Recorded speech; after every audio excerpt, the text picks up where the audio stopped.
외에는 다른 신들을 내게 두지 말지니라. 너는 자기를 위하여 새긴 우상을 만들지 말고 위로 하늘에 있는 것이나 아래로 땅에 있는 것이나 땅 및 물속에 있는 것에 어떤 형상도 만들지 말며 그것들에게 절하지 말며 그것들을 섬기지 말라. 나 네 하나님 여호와는 질투하시는 하나님인즉 나를 미워하는 자의 죄를 갚되 아버지로부터 아들에게로 3, 4대까지 이르게 하거니와 나를 사랑하고 내 계명을 지키는 자에게는 천대까지 은혜를 베푸시느니라. 아멘. 오늘은 이 말씀을 통해서 하나님에서 이웃으로 라고 하는 그런 말씀의 제목으로 함께 말씀을 나누려고 합니다. 오늘 우리가 나눌 말씀은 신명기 말씀 가운데 가장 중요한 말씀 가운데 하나라고 볼 수 있습니다. 저는 오늘 우리 성도님들과 함께 이처럼 신명기에서 중요한 심장과 같은 그런 말씀, 그것으로 불리는 십계명에 대한 말씀을 오늘 주일을 포함해서 몇 주간 함께 말씀을 나눔으로 은혜를 나누는 시간을 갖고자 합니다. 흔히들 사람들은 계명 또는 법이라는 말을 들으면 가장 먼저 드는 생각이 있습니다. 그게 뭐냐면 우리를 억압하고 자유를 박탈하는 딱딱한 규칙만을 우리가 떠올리게 됩니다. 하지만 오늘 본문에 담긴 신명기에 기록된 십계명을 보면 이 말씀은 결코 딱딱한 법전이 아니라는 것을 우리가 알 수가 있습니다. 십계명은 하나님과 그분의 백성이 언약 관계를 지속할 수 있는 어떤 법적인 근거인 동시에 가장 뜨거운 사랑의 확약이라는 것을 알 수가 있습니다. 저는 오늘 이것을 이것과 좀 비유를 하고 싶습니다. 그게 뭐냐면 우리가 결혼 시에 결혼식장에서 신랑과 신부가 하는 혼인서약서에 비유를 하고 싶습니다. 신랑과 신부가 결혼식에서 서약을 하게 되는데 이 서약의 조건들은 서로를 구속하기 위한 것일까요? 그렇지 않습니다. 오히려 사랑을 끝까지 지켜내기 위한 최소한의 약속인 동시에 보호장치가 바로 혼인서약입니다. 그러니 혼인서약은 결혼식에서 매우 중요한 역할을 하는 것이다 라고 하는 것을 알 수가 있습니다. 그래서 요즘 우리가 여러분들 결혼식장에 가보면 결혼식장에 들어가서 끝까지 참여하는 사람들이 그리 많지 않습니다. 대부분 어떻게 하죠? 축의금을 딱 내면 많이 참석하는 경우는 신랑 신부 입장 정도 보고 그 다음에 어디 가요? 밥 먹으러 갑니다.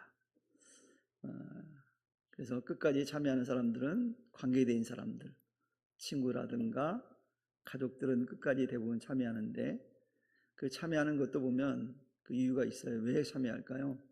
남겨야 되거든요. 사진에. 가족인데 사진이 없으면 나중에 욕먹을 것 같으니까 사진을 남겨야 되잖아요. 사진을 남기기 위해서 친구나 가족들은 그 결혼식장에 끝까지 남아서 예식을 끝까지 보는 경우가 많습니다.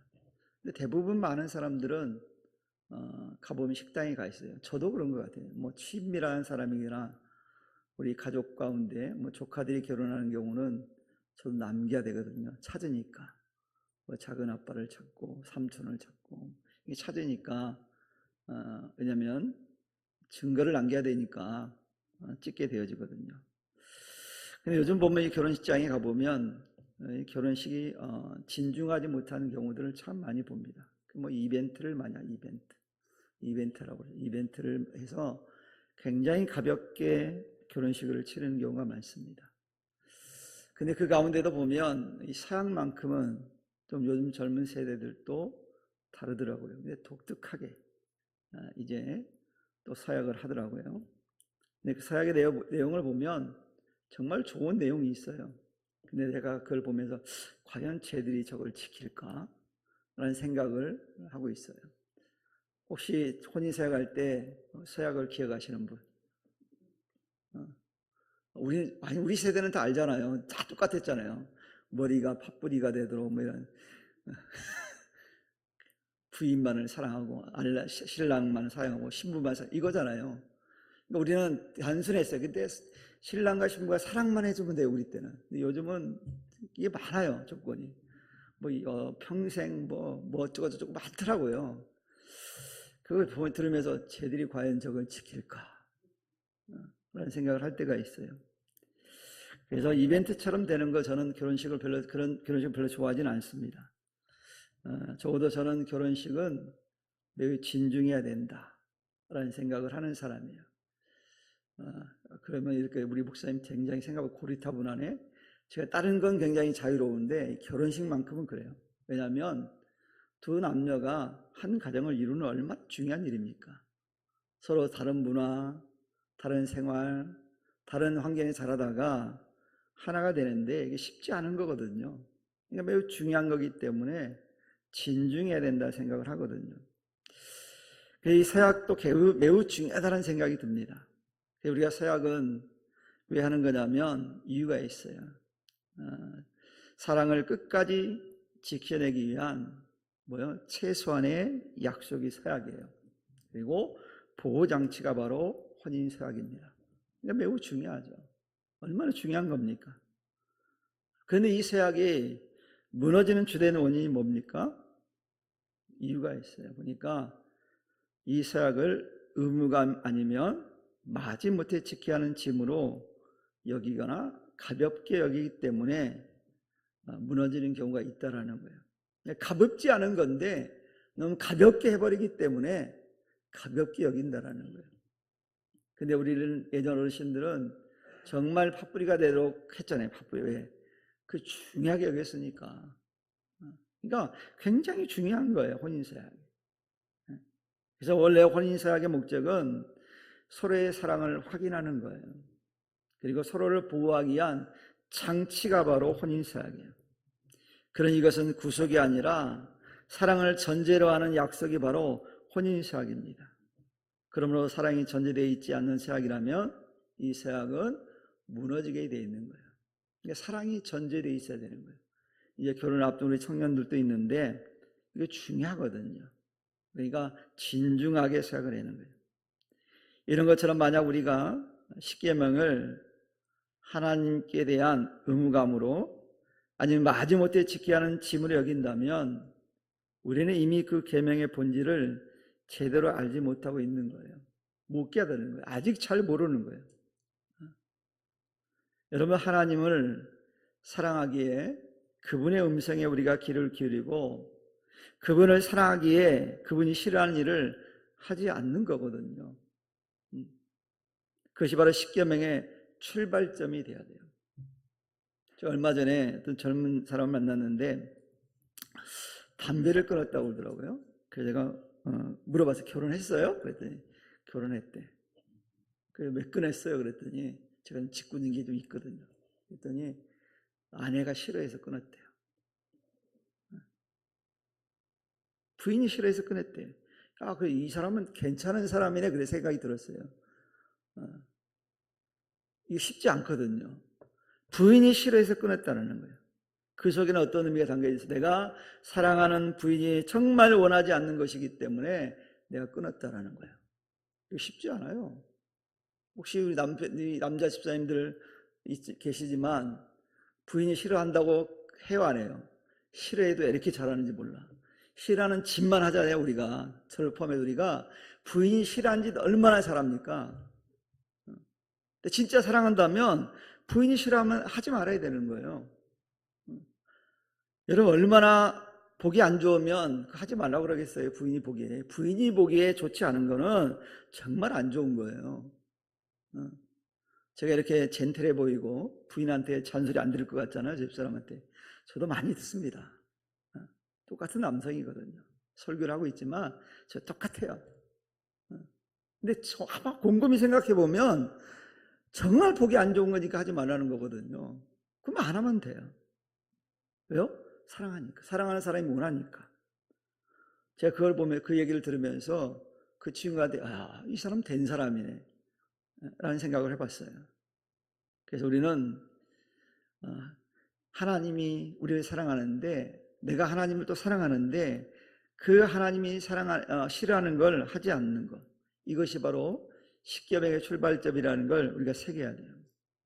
이런 사실을 우리가 기억하고 오늘 말씀을 통해서 하나님의 사랑을 다시 한번 확인할 수 있는 은혜가 있기를 축원합니다.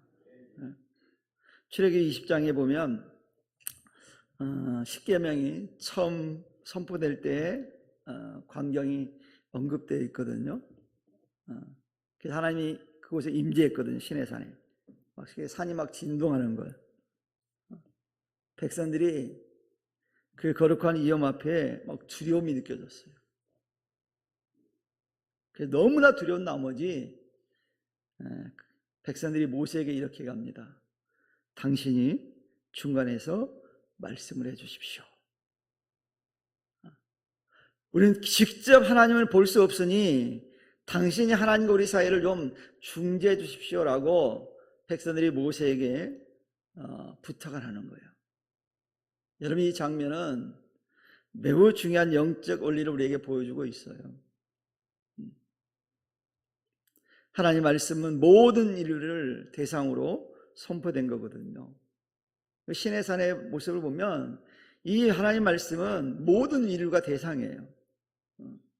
그 믿는 자나 안 믿는 자나 동일하게 하나님 말씀이 그들에게도 적용되는 거예요. 하지만 동시에 그 말씀을 우리 삶에 적용하기 위해서는 중재자가 반드시 필요하다는 얘기죠. 그 모세를 통해서 하나님이 백성들에게 말씀해 주잖아요. 그리고 그 말씀이, 들은 말씀이 우리 가슴에 새겨지는 과정이 반드시 필요합니다. 새겨져야지 알거든요. 여러분, 지식이라는 것도 내 지식이 되는 건 어떻게 합니까? 내 뇌에 집어넣어야 돼요. 내가 깨달아야 돼요. 알아야지 내 지식이 되지, 내가 못 깨달으면 아무리 좋은 지식을 넣어줘도 그 지식이 내 지식이 되지 않아요. 예를 들면 여러분 대부분 여기 젊은 사람도 있고 나이 든 사람도 있지만, 나이 드신 분들은 새로운 언어를 습득한다고 생각해 보세요. 막 듣긴 들어요, 계속. 근데 잘 기억이 돼야 안 돼요. 안 되잖아요. 근데 요즘은 스마트폰이 워낙 잘 나와가지고 이게 딱 되면 알려주잖아요. 근데 더 발달할 거예요. 지금은 이제 주변에 소음이 있으면 잘 안 되는데 좀 더 지나면 더 발달될 거예요. 이미 개발되어 있을지도 몰라요. 근데 팔아먹으려고 아직 장착을 안 시킨 수도 있어요. 정말 언어가 그걸 통해서 하나가 될 수가 있어요. 가능성이 충분히 있어요. 지금 보면. 걱정 안 하셔도 돼요. 우리 권사님이 또 아들 때문에 또 어디 멀리 가신다고 그러더라고요. 걱정하시더라고요. 비행기를 타야 되는데 갈아타야 된대요. 가보지 않는 길이라서 걱정하시더라고요. 내가 그랬어요. 권사님, 어플 있잖아요. 스마트폰 어플 있으니까 걱정하지 마시고 가고, 그렇게 얘기를 한 적이 있는데, 아무튼 언어 습득이 어려워요, 우리는. 그러니까 그게 내 지식이 되기까지는 굉장히 시간이 필요하거든요. 새겨야 되거든요. 새겨쳐야지 나오는 거거든요. 근데 언어를 잘하는 사람들 특징을 보니까 계속 반복해서 하더라고요. 제가 아는 목사님이 유학을 갔다 와가지고 이 언어에 탁월해, 영어를 잘해요. 근데 제가 가끔씩 이제 어떤 선교 갈 때 같이 가보면 같은 방을 쓰는 경우가 많거든요. 이 목사님은 다르더라고요. 그 영어를 아주 잘하는데도 매일 자기는 1시간 반씩 영어 공부를 하고 자요. 저 사람 미쳤나? 영어를 저렇게 잘하는데 또 해? 그래요. 저는 속으로 그래요. 속으로만. 근데 1시간 반씩 매일 해요. 처음에는 이해가 안 됐어요. 근데 맞는 거예요, 그게. 자꾸 해봐야 기억이 되는 거예요. 새겨지는 거거든요. 여러분이 잘하려면 늦지 않아서 지금이라도 매일 1시간 반씩 영어 공부를 하면 된다 안 된다? 될 수도 있다. 장담 못하고 될 수도 있어요. 사람이 다 다르니까. 이런 것처럼 말씀 우리가 가슴속에 새기는 과정이 필요해요. 이런 것처럼 중재자가 필요하고 우리가 새기는 작업도 필요하는데 오늘날 믿음의 사람들에게 그 중재자는 누구일까요? 바로 예수 그리스도였습니다. 그래서 두려움으로 다가왔던 율법이 그리스도의 사랑 안에서 우리를 살리는 생명의 말씀으로 변모가 된 거예요. 예수님이 그래서 율법을 완성시켜 주신 거예요. 그리고 우리에게 생명을 주신 거거든요. 그럼 여러분, 우리 중재자이신 예수님이 얼마나 그 주님이 감사합니까? 여러분 평생 주님께 감사하며 사시기를 축원합니다. 여러분 성경학자들이요 10계명을 크게 두 부류로 나눴습니다. 먼저는요 1계명까지 4계명까지는요 하나님과 사람의 수직적 관계에 대해서 말씀해 줬어요. 그래서 거기 보면 여호와 내 하나님이라는 표현이 5번이나 반복이 돼요. 여러분 이 얘기는 무슨 얘기냐면 창조주를 섬기는 자의 마땅한 도리를 가르치고 있다는 거예요. 즉 우리 사람들이 창조자이신 하나님을 어떻게 섬겨야 되는지를 가르쳐주고 있다는 거예요. 그러니 그 가르침대로 살면 돼요. 이게 쉬울까요? 쉽지 않을까요? 믿으면 쉬운데 안 믿으면 어려워요. 그러니까 믿어야 돼요. 그리고 5계명부터 10계명은요 사람과 사람 사이 수평적 관계를 말씀하고 있어요. 근데 놀랍게도요 이 5계명, 10계명까지는 하나님이라는 직접적인 언급이 하나도 없어요. 그러나 이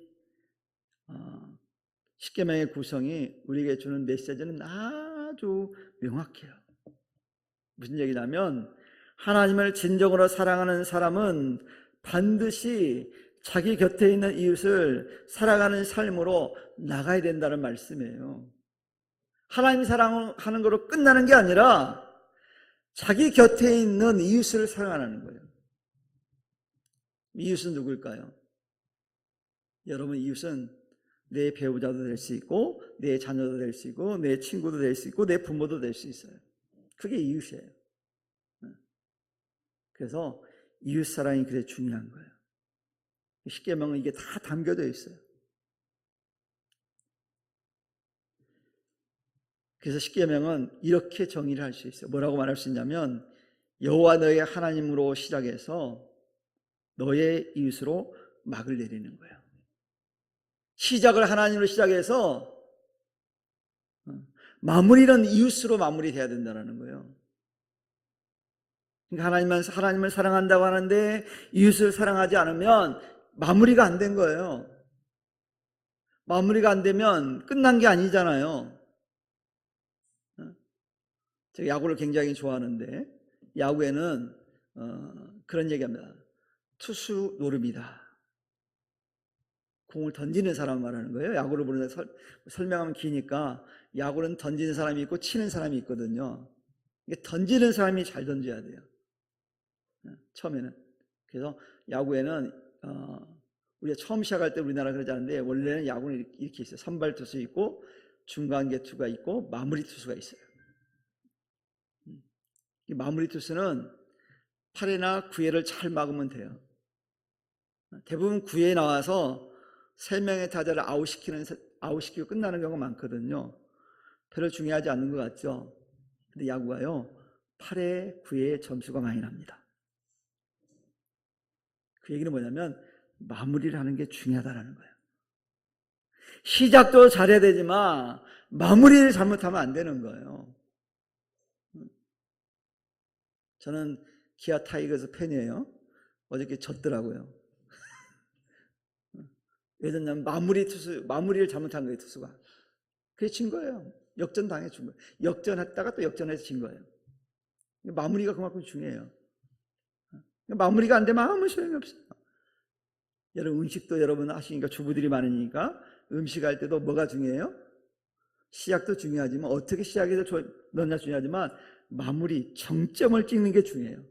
마지막 뭘 넣느냐에 따라서 맛이 달라질 수 있거든요. 그러니까 음식 잘하는 사람 못하는 사람 차이가 뭔지 아세요? 재료는 다 똑같아. 그런데 마무리를 못하니까 맛이 없는 거예요. 예전에 제가 사역하던 교회에 우리 성도가 있었는데 이분이 이게 음식 참견을 무지 잘하는 분이에요. 근데 이분은 정말 음식을 못하는 분이야. 하여튼 맛있는 음식도 그분이 손 닿으면 맛이 없어지는 그런 탁월한 능력을 가진 분인데, 뭐 김장할 때 교회 뭐 음식할 때마다 꼭 참견하지 말이 많으셔. 제가 그래서 선언을 했어요. 선언을. 제가 교회 김장할 때 마지막 마무리하는 권사님이 있어요. 이분이 손이 닿으면 맛있어. 그래서 제가 아예 교회 선포를 했어요. 앞으로 김장할 때는 마무리는 저 권사님 말에 따라 하십시오. 그러면서 여러분이 김치를 많이 먹습니까? 담임 목사인 내가 김치를 많이 먹습니까? 근데 목사님이 그래요. 내 입맛에 맞아야 되잖아요. 그러니까 마무리는 저 권사님 하게 하세요. 그 다음부터는 아무도 참견 안 해. 마무리할 때. 그래서 맛있는 김치를 먹고 살았어요. 제가 오직 답답했으면 그랬을 거예요. 그래서 맨날 분란이 일어나. 그것 때문에 김장할 때마다 분란이 일어나는 거예요. 계속 말하니까. 그래서 막 자기 마음대로 넣어. 결국 맛이 이상한 데로 가는 거예요. 이게 중요한 거거든요. 마무리가 중요해요. 그래서 여러분, 하나님 정말 뜨겁게 사랑해야 되지만 이웃도 사랑을 잘해야 돼요. 나의 옆에 있는 사람은 관심을 가져야 돼요. 안 가지면 안 돼요. 우리가 매일 예배 끝날 때 축복성 하잖아요. 옆 사람에게 하는 거예요. 관심을 가지고. 오늘 누가 왔나? 오늘 누가 안 왔나? 뭐 때문에 놀러 가서 안 왔냐? 아니 아파서 안 왔나? 생각해 보는 거예요. 놀러 가서 안 온 사람도 있고, 입원해서 안 온 사람도 있고 그래요. 놀러 간 사람들은 뭐 알아서 뭐 예배하겠죠. 뭐. 아무튼 관심을 가지라고 마무리하는 거거든요. 마무리 잘 해야 돼요. 그래서 여러분 믿는 사람들은요, 이 땅에 사회적 책임을 다하고 이웃을 돌보는 건 역시 선택사항이 아니에요. 그렇잖아요. 선택사항이 아니에요. 반드시 감당해야 될 필수적인 일이라는 것을 깨달을 수 있기를 바랍니다. 제가 내게 성경에 이렇게 말씀하고 있잖아요. 그 이웃을 돌보는 것은 하나님을 향한 우리의 일편단심이 삶으로 증명되는 과정이라는 걸 잘 말씀하고 있어요. 그래서 이웃에 대한 관심이야말로 우리가 하나님의 언약의 백성임을 증명하는 가장 강력한 증거인과 동시에 무기예요. 그러니까 가지고 있어야 돼요, 없어야 돼요? 가지고 있어야 돼요. 해야 되는 거예요. 네. 이웃사랑은 여러 가지에 포함되어 있죠. 영혼을 구원하고 복음 전하는 것도 이웃 사랑하기 때문에 하는 거예요. 전도하는 일도 이웃 사랑에서 나오는 거예요. 열심히 해야 돼요. 그래서 제가 늘 말씀드리지만 선교를 멈추는 교회, 복음을 전하는 멈추는 교회는 이미 교회가 아니다라고 제가 말씀드리잖아요. 그래서 해야 되는 거예요. 왜? 필수적인 거니까. 안 하면 안 되잖아요. 여러분, 밥을 먹는 건 필수예요? 선택이에요? 왜요? 안 먹으면 골로 가니까. 그렇잖아요. 죽잖아요. 안 먹으면. 반드시 먹어야 되는 거, 음식은. 음식이 밥이라고 표현했지만 음식을 말하는 거. 음식은 반드시 우리에게 뭔가를 넣어야 되잖아요. 여기 밥 안 먹는 사람도 있으니까 제가 말씀드리는 거예요. 밥풀을 안 먹는 사람도 있더라고요, 요즘은. 다른 음식으로 대체를 하더라고요. 뭐 건강식이니 막 그래가 하더라고요. 그러니까 음식을 먹어야 되는 거예요. 왜? 살려면. 그러니까 하나님도 사랑해야 되지만 이웃도 사랑해야 된다는 거예요. 선교해야 되고 복음을 전하는 일, 이거 중요하다는 교회에서. 그리고 오늘 특별히 10계명 가운데 첫 번째 계명이 뭡니까? 이렇게 말씀합니다. 나 외에 뭐라고 그래요? 다른 신들을 내게 두지 말지니라. 여러분, 하나님께서는 이 명령을 주시기 전 6절에서 먼저 자신이 누구인지를 밝혀요. 뭐라고 말씀합니까? 나는 너를 애굽 땅 종되었던 집에서 인도하여낸 내 하나님 여호와라, 이렇게 말씀해요.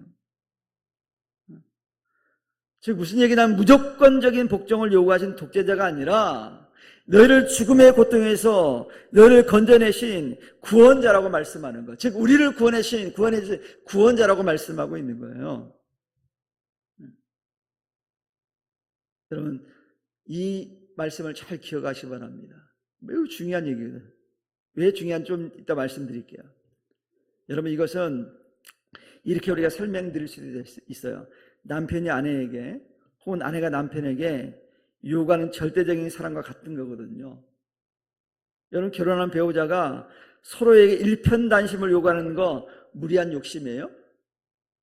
이렇게 해서 쉽게 설명해. 부인만 바라보고 아내만 남편만 바라보라는 게 무리한 요구입니까? 아니잖아요. 그게 사랑의 본질이잖아요. 여러분 사랑이 깊을수록 뭐도 큽니까? 기대가 큽니다. 그래서 부모들이요 자식들한테 특히 큰 애한테 기대들이 크잖아요. 그러니까 막 쏟아붓는 거예요. 거기다 무리한 욕심을 부리게 돼요. 기대가 크니까. 좀 똑똑한 것 같다 그러면 막 거기다 막 기대를 잔뜩 하잖아요. 언제가 어떤 부모가 자기 아들이 막 천재라고 그래요. 천재. 왜요? 그랬더니 한 번 들으면 다 기억한대. 근데 여러분 4세, 5세, 6세 때는요 다 천재입니다. 제가 보니까 잘 기억해요. 우리 큰아들 여기 와 있지만 제가 어릴 때 차에 무지하게 타고 데리고 다녔거든요. 제가 어릴 때 좋아한 게 뭐냐면 미니카 있어요. 미니카. 그래서 얘는 너무 싼 거를 요구하는 거예요. 큰아빠가 뭐 사줄까 그러면 미니카, 고모가 뭐 사주면 미니카. 미니카를 수집했어요. 제가 미니카. 근데 제가 미니카를 수입하다 보니까 한국에 나오는 차는 다 알더라고. 제가 태우면 예찬아 저 차 뭐냐 그러면 뒷모습만 봐도 알고요. 앞모습을 알고 다 알더라고. 나는 그래서 천재인 줄 알았어. 제가 우리 집에 천재. 그렇게 모든 부모가 그렇게 생각한다니까요. 안 그래요? 지우 천재죠. 아니에요? 내가 볼 때 천재라고 말해도 될 것 같아. 처음에 그래야 돼. 지금은 어릴 때는 천재로 생각하고 살아야지 행복해. 막 멍청하다 이러면 부모가 불행하잖아요. 그래서 되게 행복했어요. 제가 저한테 행복할 수 있는 그 시기는 제 아이가 유치원 들어가기 전까지 우리 큰애가 저한테 행복을 다 준 것 같아요. 우리. 지금은 저한테 행복 안 줘도 괜찮아. 지 여자친구한테 잘하면 돼. 별 바람이 없어요. 지금. 왜? 이미 재산을 떠났잖아요. 여러분도 이 자식을 욕심 부리지 마세요. 무리한 요구하지 마세요. 다 지났어. 우리가 그런 얘기 하잖아요. 부모들이 어릴 때 이 아이가 효도할 수 있는 거 다 한대요. 그러니까 커서는 하면 좋은 거고 안 하면 그냥 감사하세요. 부부관계는 또 그렇지 않잖아요. 그래서 사랑의 본질이기 때문에 사랑이 깊으면 깊을수록 기대도 커요. 그러면 하나님께 우리에게 나만 사랑하라고 말씀하시거든요. 지금. 그럼 무슨 얘기입니까? 하나님이 그러면 우리를 그렇게 지독하게 우리를 사랑하고 계신다는 역설적인 표현이에요. 그래서 여러분 얼마나 사랑했냐면 하나밖에 없는 독생자인 예수 그리스도를 아낌없이 내어주셨잖아요. 여러분 그런 하나님이 사랑을 했기 때문에 우리에게 당신을 사랑하라고 말할 정도는 되잖아요. 그걸 요구할 정도는 되잖아요. 안 됩니까 하나님이?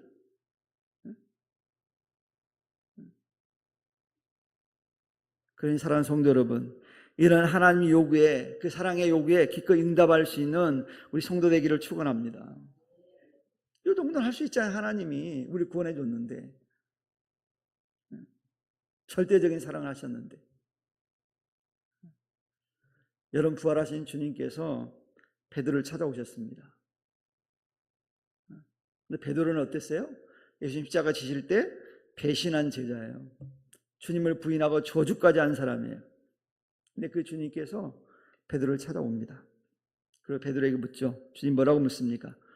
요한의 아들을 시몬아, 내가 이 사람들보다 나를 더 사랑하느냐? 라고 물으셨어요.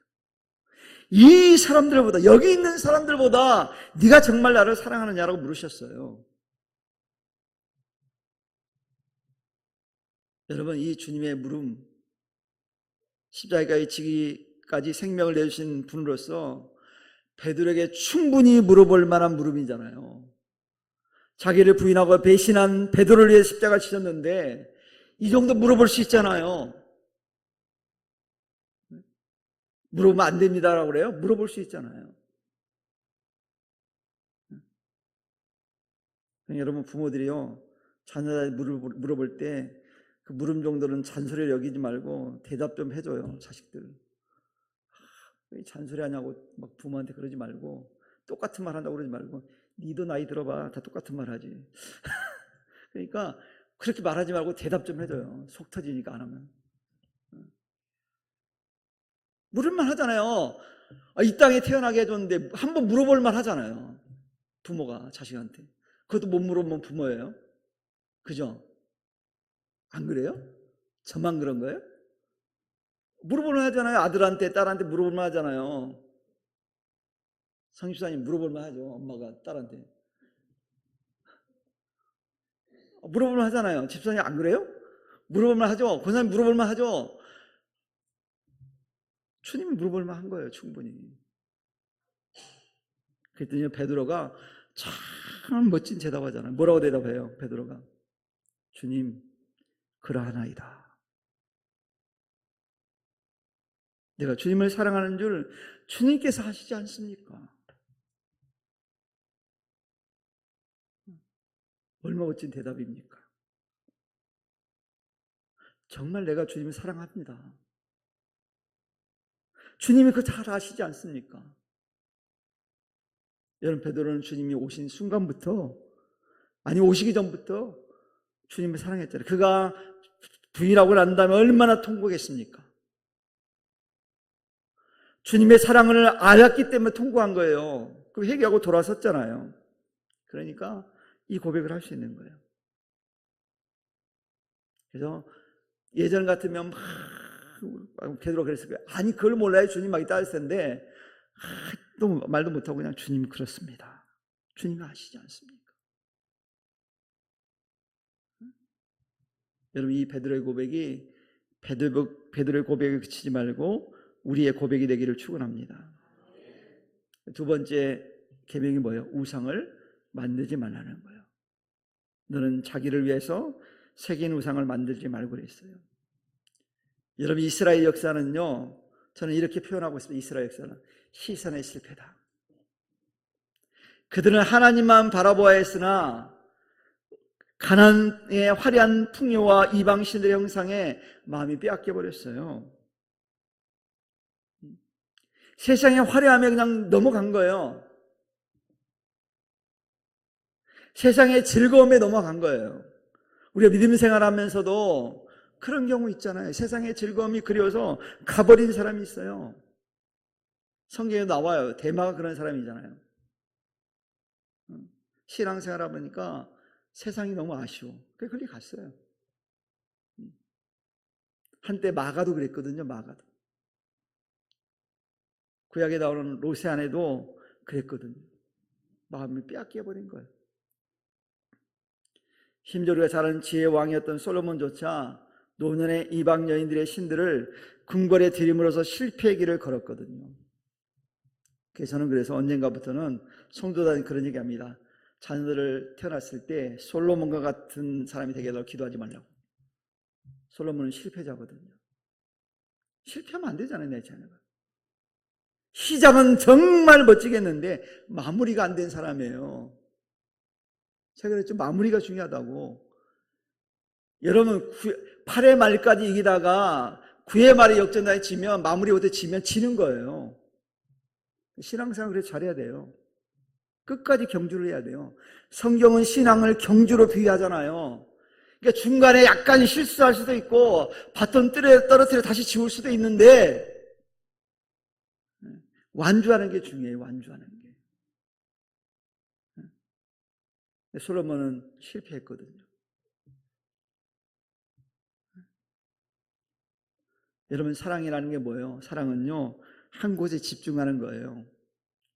하나님은요, 우리를 향해 그 집중력을 잃지 않으셨어요. 제가 예배 끝나고 광고 시간에 늘 말씀 전파한 다음에 얘기하잖아요. 뭐라고 얘기하라고 그래 서로? 하나님은 당신만 보고 있다고. 하나님 우리만 봐요. 시선을 딴 데 절대 벌리지 않아요. 근데 우리는 늘 어때요? 자꾸 시선이 다른 데 가요. 다른 데 가. 하나님 우리만 보고 있는데 자꾸 하나님과 시선이 엇나가는 거예요. 그래서 사도 바울이 중요한 얘기를 하고 있거든요. 우리가 아직 죄인 되었을 때 주님께서 우리만 바라보시면서 우리에 대한 사랑을 확증하기 위해서 십자가 지심으로 그 사랑을 확증했다라고 로마서 5장 8절에 말씀하고 있잖아요. 그래서 여러분, 우리는 세상을 향해 흩어진 시선을 이제 거두시기 바랍니다. 거두어드릴 때예요. 그리고 하나님께 우리 시선을 고정할 때예요. 이것은 마치 이렇게 비유할 수 있어요. 결혼식장에서요, 신부가 신랑이 누구 봐야 돼요? 신랑은 신부만 봐야 되고요. 신부는 누구만 봐야 돼요? 신랑만 봐야 돼요. 시선이 거기 고정하고 있어야 돼요. 근데 신랑이 말해요. 과거의 여인들이 왔나 안 왔나 막 식장을 살피면 되겠어요, 안 되겠어요? 안 되죠. 네? 아쉬움이 남아서 그러는 거 아니에요, 그건. 그러면 안 돼요. 자기 신부, 옆에 있는 신부만 봐야 돼요. 신부는 누구만 봐야 돼요? 신랑 봐야 되는데 과거의 남친들이 왔나? 보면 안 돼요. 네? 그러면 안 되잖아요. 요즘은 애들이 뭐 심플해가지고 헤어져도 또 결혼식장 간대네요. 과거의 여자, 과거의 남자 결혼식장에 간대요. 요즘 그렇게 심플하나? 우리를 못 가겠던데. 그러니까 대상이 있어요, 대상. 시선을 고정할 대상이 있어요. 신랑은 신부, 신부는 신랑에게 시선이 고정돼야 돼요. 여러분, 우리는 그럼 시선이 어디로 가 있어야 될까요? 주님께, 하나님께 가 있어야 돼요. 사랑하는 성도 여러분, 저 여러분은 우리의 시선을 오직 하나님께만 고정할 수 있기를 축원합니다. 여러분, 십계명의 목적은 결코 우리를 괴롭히게 하거나 묶고 들어가는 것이 절대 아니에요. 우리에게 참된 안식을 주기 위함이에요. 그래서 삶의 우선순위가 하나님께 될 때 우리의 삶의 질서는 비로소 잡히기 시작하거든요. 근데 자꾸 다른 데 가면 집중이 안 되니까 삶의 질서가 없어지는 거예요. 요한복음 15장 11절에 주님 말씀하시거든요. 내가 이것을 너에게 이루면 내 기쁨이 너희 안에 있어 너희 기쁨을 충만하게 하람이라고 말씀하고 있어요. 이건 뭐냐면 하나님을 사랑하는 결과는 기쁨이에요. 기쁨. 그래서 우리가 하나님을 사랑하고 하나님과 거하게 될 때 진정한 기쁨을 누릴 수 있다는 거예요. 그 이해가 성경에 나와요. 사도 바울이 우리에게 이렇게 얘기합니다. 어디서요? 감옥에 갇혔는데 복음 전하다가 반대자들에 의해서 감옥에 갇혔어요. 주일에다가 감옥에 갇혔어요. 그런데 그 바울이 우리에게 이렇게 합니다. 내가 다시 말하노니 주 안에서 기뻐하라. 여러분, 감옥에서 기뻐하래요. 뭐가 가능했어요? 하나님의 사랑이 그 안에 있으니까 그곳이 어디가 되었든 기쁨이 있는 거예요. 그 경험을 했기 때문에 그렇게 말하고 있는 거예요. 그리고 창세기도 요셉도 그랬어요. 그는 의롭게 살려다가 감옥에 갇히는 신세가 됐잖아요. 근데도 요셉은 기쁨을 삽니다. 그걸 어떻게 할 수 있냐면 감옥 생활을 즐겁게 해요, 요셉이. 대단한 사람이지 않습니까? 억울하게 옥살이를 하고 있는데 억울하다고 말하지 않고 그 감옥에서 막 기쁘게 사니까 그 감옥에 있는 사람들이 요셉을 인정해버려요. 그가 믿는 하나님을 인정해버려요. 얼마나 기쁘게 살면. 바로 그 안에 강력한 기쁨이 있었기 때문에 그런 역사가 일어난 거예요. 이런 기쁨을 경험하는 우리 성도 되기를 축원합니다. 그러니 여러분, 우리가 진정 하나님의 백성이라면 그 하나님의 계명 속에 담긴 하나님의 절절한 사랑의 고백을 읽어낼 수 있어야 돼요. 즉 행간을 잘 읽어야 된다는 거예요. 우리 사람들과 대화에서도 행간을 잘 읽는 게 중요합니다. 그래서 율법 조항 뒤에 숨겨진 하나님의 따뜻한 심장 박동을 우리가 느껴야 되는 거예요. 하나님 말씀하십니다. 나를 사랑해다오. 내가 너를 사랑한 것처럼 너도 나만 바라봐다오 라고 말씀하시는 하나님의 음성을 듣는 귀가 열릴 수 있기를 축원합니다. 열려야 돼요. 그래서 이 시간 우리를 부르시고 계신 하나님의 음성을 들음으로 하나님을 더 깊이 만나고 사랑할 수 있기를 바랍니다. 그리고 이번 한 주간 하나님을 사랑하는 그 마음으로 우리 곁에 있는 이웃을 사랑할 수 있기를 축원합니다. 또 하나님을 향한 일편단심의 신앙으로 세상의 유혹을 이겨낼 수 있는 은혜가 있기를 바랍니다. 그래서 하나님의 마음을 시원케 해드리는 우리 모든 성도들 될 수 있기를 다시 한번 주님의 이름으로 간절히 축원합니다. 기도하겠습니다. 하나님 감사합니다.